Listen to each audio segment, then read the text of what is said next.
I almost forgot how annoying your face is. An unemployed woman is disgusting, was the first thing my brother-in-law said when he saw me at the family gathering. What a warm welcome, brother-in-law, I replied with an ironic tone. Before he could continue, he added, the kitchen will welcome you better. A parasite must be useful for something. Quote. Unlike my wife, who is a working woman, my husband, who was watching everything, laughed in her face and said, my wife works for my wife. My brother-in-law's shocked expression was just the beginning of it all. Welcome to the Deserved Revenge channel. If you're enjoying this story, please subscribe to the channel and like the video for future stories. Hi guys, I'm Paola. I'm 34 years old and I'm about to tell you a story that will leave you speechless.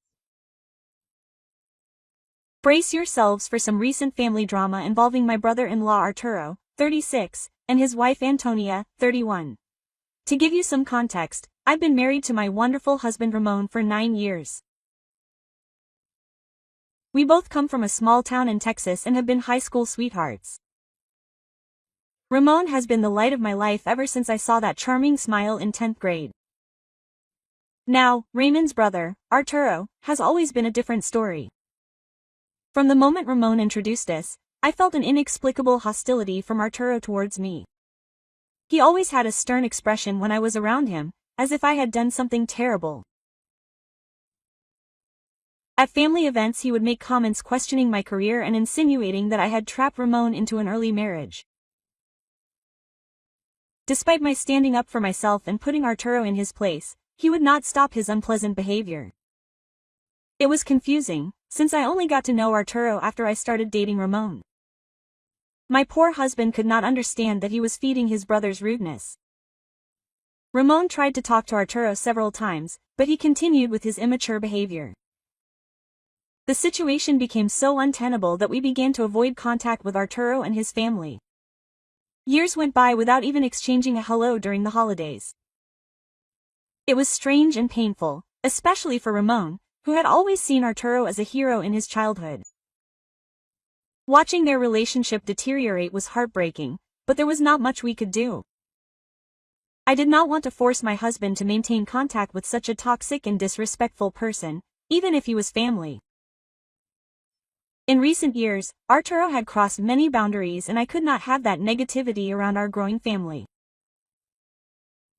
As time went on, at one point, when I was about to turn 34, I got pregnant. Ramon and I were ecstatic, but also saddened to learn that our son might not have a close relationship with his uncle and aunt. During that time, Arturo started dating a woman named Antonia. Ramon spiraled into sadness, imagining that our children would not be close to his brother's future children. That led me to swallow my pride and try to resolve the situation. We had been trying to have a child for a long time, and the idea of depriving our future son of a relationship with his uncle weighed on my heart. Despite not being able to stand Arturo's attitude, I knew how much family meant to Ramon. It was tearing him apart inside not having his older brother around to share the big moments of life. For the sake of my husband's happiness and our future parenthood, I decided to extend an olive branch to Arturo. I will never forget that call.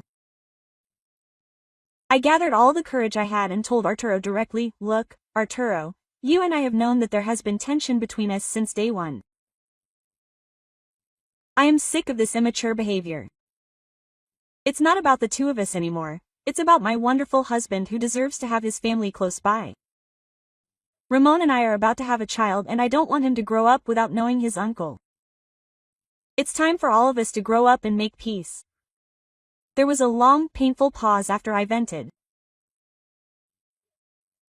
Part of me expected Arturo to just hang up the phone or start insulting me like usual, but to my surprise, he accepted my request without resistance.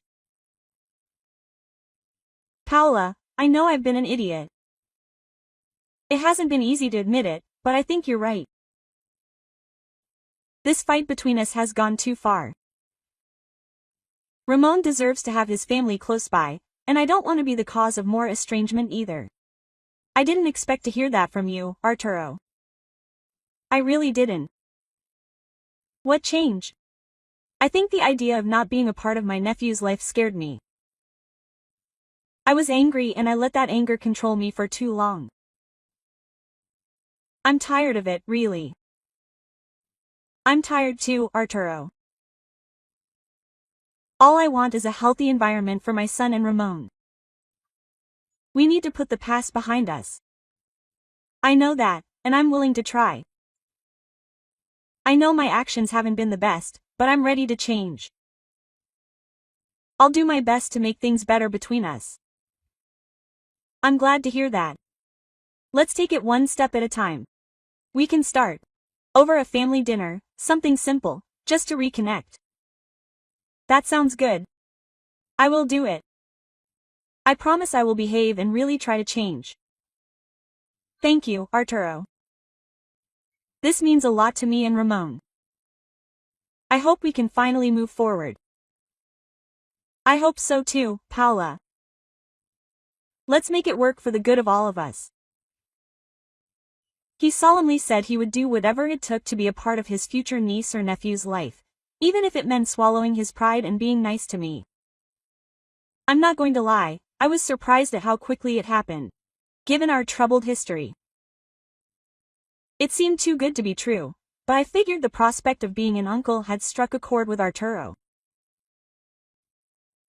We scheduled a family dinner at Arturo and Antonia's house as a sign of goodwill, walking in with a blank slate and putting all resentments aside to begin a new era of family unity. At least that's what I thought would happen. As soon as Ramon and I walked through the door of Arturo's house, I sensed something was terribly wrong. The look of contempt he always had was plastered on his face. Before we could settle in, Arturo had already started with his comments. I almost forgot how annoying your face is, but you never disappoint, do you? He said, opening the night with that sentence. Oh, we just got here, Arturo. What's your problem? I asked. Oh, come on. I'm just kidding, Paula. It's good to see you, he replied with a sarcastic smile. Arturo, we're here to make peace, remember? Ramon said, trying to defuse the situation. Don't worry, dear. It seems your brother has some kind of amnesia. He must have forgotten our call where we discussed all this. I replied, trying to remain calm. Ah, a penny for your thoughts. Now I see why Ramon was so involved with you, Arturo said without stopping with his provocations. Okay, enough, Arturo.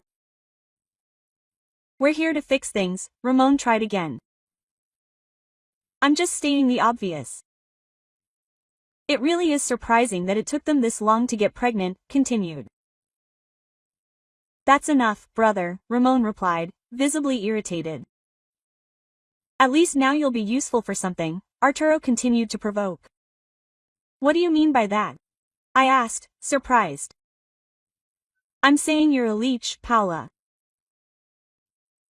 I can't believe Ramon lets you walk around like some kind of kept woman while the rest of us work for a living. The audacity of you coming in here with your head held high and grinning like a Cheshire cat is pathetic, Arturo blurted out. I stood there, completely stunned, as Raymond's face turned red with anger next to me. The silence in the house was so profound you could have heard a pin drop. Even poor Antonia cringed in fear, knowing full well the drama that was about to unfold. Who do you think you are to talk to me like that, Arturo? After all these years, you still act like an unbalanced psychopath, I replied as Arturo pointed his dirty finger at me, as if I were a spoiled child. Don't play dumb with me, young lady. I know you quit your fancy law job last year and found yourself unemployed, sucking the life out of my brother like a parasite. I always knew you were worthless, he continued as I felt the anger rising inside me. I don't know if it was the pregnancy hormones or what, but this idiot had something else coming and he thought he could talk to me like this. And just when I thought his verbal insults were over, he unleashed another one. Why don't you come out of your dream world and go to the kitchen to make something for us? We all work here, including Antonia, who is in the same law office you left. How pathetic. A younger woman glowing while you have nothing but a swollen belly to show for it. He shot at Arturo. I stood there dumbfounded while Ramon, next to me, was visibly furious. The audacity of Arturo to belittle me like that, using his distorted view of women's work, was outrageous. If Ramon had laughed at that moment, he probably would have slapped Arturo. What Arturo and Antonia didn't know was that I wasn't just playing housewife after quitting my job. In fact, I had managed to get a good chunk of the equity in the company in Los Angeles through an employee stock ownership plan. That meant I shot Antonia an apologetic look as Arturo sank even deeper. But she said she stopped working last year. How can she still be important there if she's no longer an employee? Ramon put his arm around my shoulder with a proud smile. My wife here has been a major investor in that law firm for a few years. She didn't just quit, she retired early after collecting her 18% equity stake. Something neither you nor Antonia could have done. The smug look on Raymond's face said it all. After years of being mistreated and belittled by Arturo, watching her reaction was immensely satisfying. Ramon finally got his revenge on his older bully brother, and he loved every moment of it as Arturo went through the 5 stages of grief in record time. It was as if I could see the hamster crawling in his skull as he struggled to comprehend how his own wife's boss at work was the same unemployed bloodsucker he made fun of. His inflated ego couldn't accept that his despised stay-at-home sister-in-law would outsmart his prized wife, a career woman in every way. I simply stood there enjoying the glorious silence with a satisfied smile on my face. For the first time, Arturo seemed to have his dirty mouth shut in sheer humiliation. The tension was finally broken by Antonia.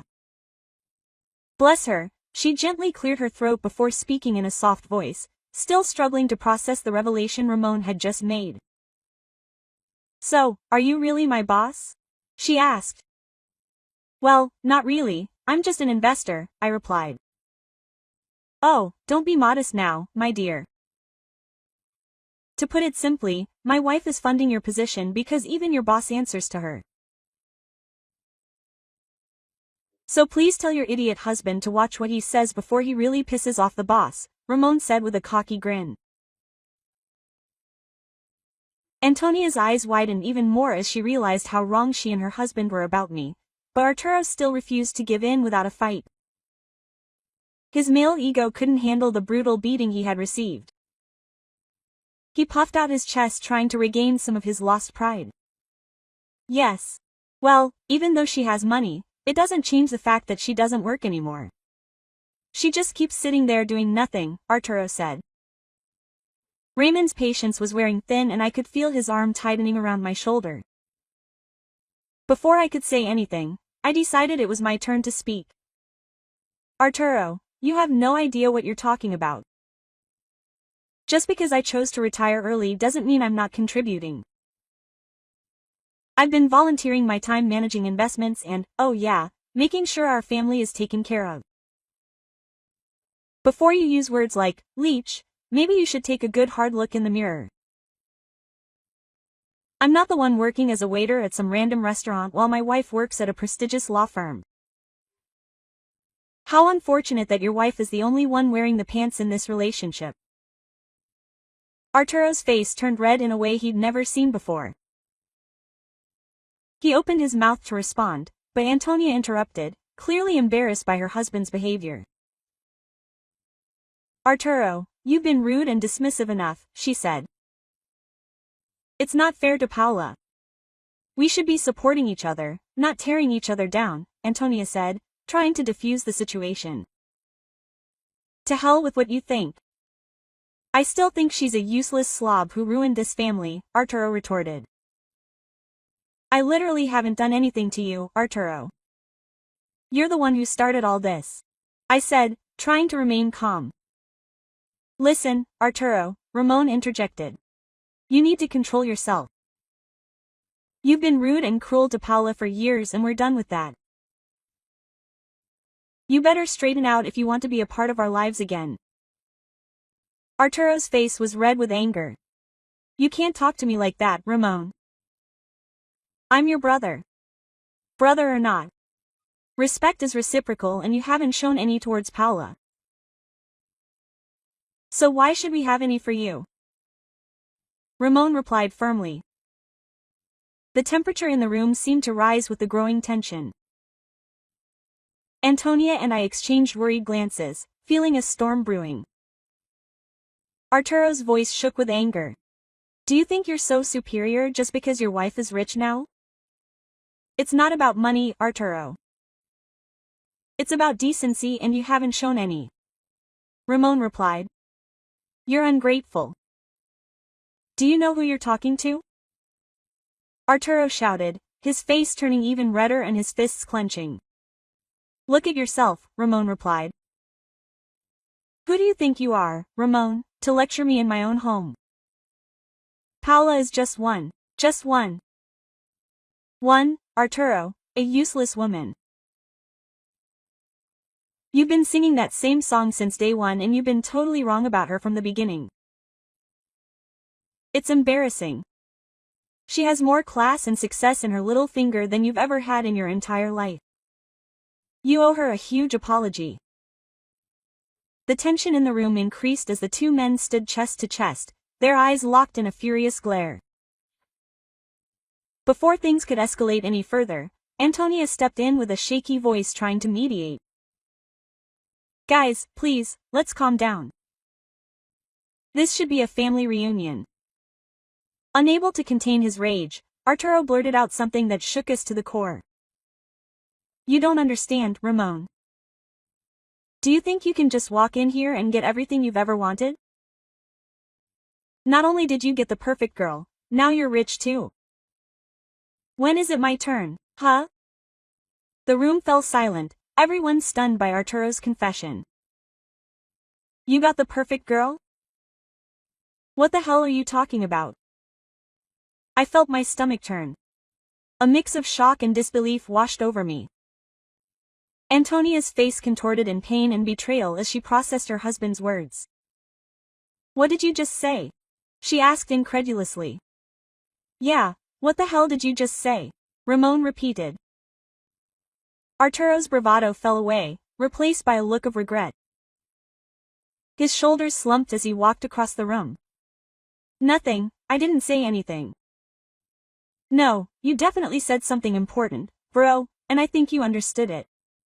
Ramon said, staring at Arturo. Before the situation could get any worse, Arturo looked defeated, sad, almost pitiful.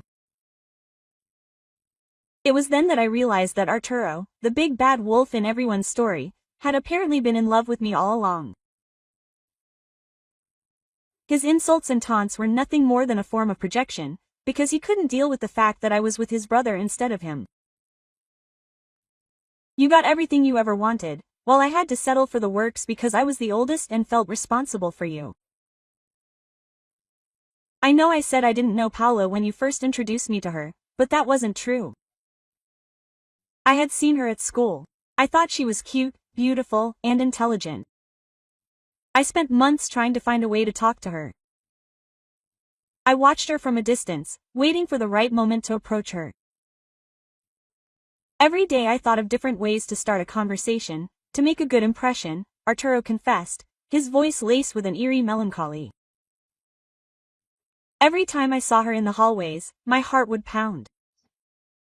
I'd see her in the library, always so focused, hanging out with her friends in the cafeteria. I'd memorize her class schedule. I knew where she'd be at every moment of the day. I'd spend hours planning how to approach her, rehearsing lines in my head. She became a sort of obsession for me. The perfect girl I had to win over. He continued to stare blankly into the past. One day, after soccer practice, I finally decided to make my move. I was nervous, but determined. I waited in the hallway near the locker room, where I knew she'd pass by. But then I saw the two of you together. You had that goofy grin on your face, holding her hand, and I knew she'd never be mine. I saw how she looked at you, Ramon, with that sparkle in her eyes. I felt that my world was falling apart, Arturo said, his voice shaking with emotion. I gave up at that moment. I couldn't compete with you. You always got everything you wanted since we were kids. I felt so much hatred, so much frustration. I convinced myself that if I couldn't have Paula, then no one should. And that's when my anger started to grow. I couldn't stand to see the two of you happy while I was left alone. Again. Arturo took a deep breath. His expression was a mix of hurt and regret. I tried to move on, but every time I saw you together, my rage only grew. I started directing that anger toward Paula, making her feel bad whenever I could. It was a twisted way of dealing with my frustration, of trying to lessen the pain I felt inside. I looked at Ramon to see his reaction and it scared me. I had never seen him this angry before. He looked at Arturo with suppressed fury. You've been obsessed with my wife all this time and you never told me anything. I've always loved Paula. It should have been me, not you, Arturo admitted. Antonia's eyes filled with tears before she slapped Arturo hard, the sound echoing in the silent room. How could you? All this time and you didn't even tell me, she screamed, turning and running away, crying uncontrollably. Raymond's fury reached its boiling point and he launched himself at Arturo, punching him hard and sending him sprawling to the ground. You're disgusting, Arturo. You've crossed every line. We never want to see your face again, Ramon spat, grabbing my hand and pulling me toward the door. Let's go, Paula. We're getting out of here. We got in the car, and as we drove away, the weight of the night began to lift. I looked at Ramon, feeling a surge of gratitude and love for my husband, who had always been by my side. Darling, I don't even know what to say. You deserve better than everything Arturo has put you through. We both do. From now on, it's just us. We don't need to deal with this crap anymore. In the following days, Arturo tried to get in touch, bombarding us with messages and calls. He begged for forgiveness, claiming that Antonia was about to leave him and that he needed our help to fix things. He promised he would change, but our decision had already been made. For our sanity and peace of mind, we decided to cut him out of our lives for good. We blocked his number, deleted his messages, and moved on. Some people are just too toxic to keep in your life, no matter how much history you have with them. As painful as it may be, sometimes the best thing to do is move on. Cutting ties with Arturo was the best decision that we took. Life went on, and despite the consequences, we felt a new sense of freedom and relief. We no longer needed to deal with Arturo's negativity, and our bond grew stronger as we navigated our future together. No more secrets or lies, just a life full of love and respect, which we both deserved. For the first time in a long time we felt free from the negativity, the malicious words and the shadow of Arturo that always loomed over us. Ramon and I had each other, and that was more than enough. Arturo was the only one to blame for ruining everything. Of course, nothing that is peaceful lasts for long. About 3 months after we cut off contact, Arturo started bothering us again. I was about to give birth and he insisted on stressing us out. He couldn't accept that we didn't want to have contact with him anymore. He started with sporadic messages and calls, each one more desperate than the last.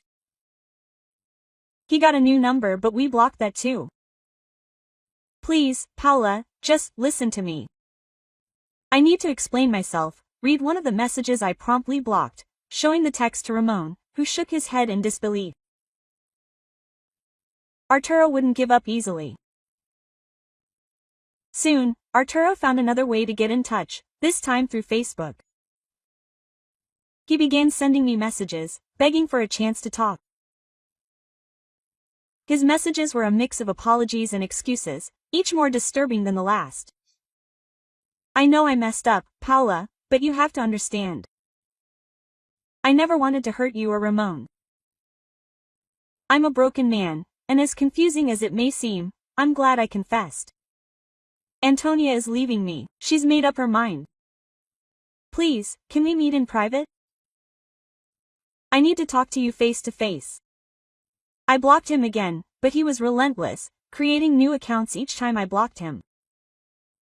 Each new message came from a different profile. His persistence was unsettling. I showed all the messages to Ramon, who was growing increasingly concerned. This is getting out of hand. He's not just desperate, he's becoming obsessive. I nodded, feeling a knot of anxiety tighten in my stomach. I know. I don't feel safe with him trying to contact us like this. And if he shows up at our house or something, we need to take this seriously. If he keeps this up, we might have to get the authorities involved, Ramon suggested. It wasn't a decision we made lightly. Despite everything, Arturo was still part of the family, and getting the law involved seemed like a drastic step. But as the messages became more erratic and insistent, we realized we had no other choice. We didn't have much of a choice, especially since I was so close to my due date. I didn't want that toxic energy around my baby. So before long, we contacted a lawyer from my firm to discuss our options. We explained the situation in detail, showing him the dozens of messages Arturo had sent me over the past few months. Filing for the restraining order was a simple process, but emotionally draining. We had to tell the whole story in detail, reliving the stress and anxiety that Arturo had caused us. However, knowing that we were taking concrete steps to protect ourselves brought us a sense of strength and relief. Once the restraining order was approved, Arturo was formally notified and instructed to stay away from our family. He initially tried to ignore the order by sending messages of apologies and promises of change, but over time, as he realized that the order was serious and that any violation could land him in jail, he began to back down. Arturo's life changed drastically after the restraining order. He lost contact with family and friends. Meanwhile, Ramon and I felt a mix of relief and justice. Making the decision to cut ties with Arturo was not easy, but it was necessary for our mental health and safety.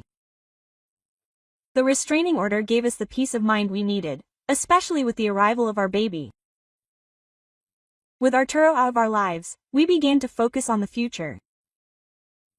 Our son was born healthy and full of life, bringing immense joy to our home.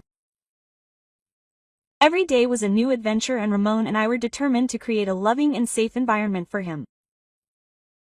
Thank you for listening to the story so far. Now I would love to know what you think about this story. Leave your comments below, share your impressions and opinions, subscribe to the channel and like the video to find out about future stories.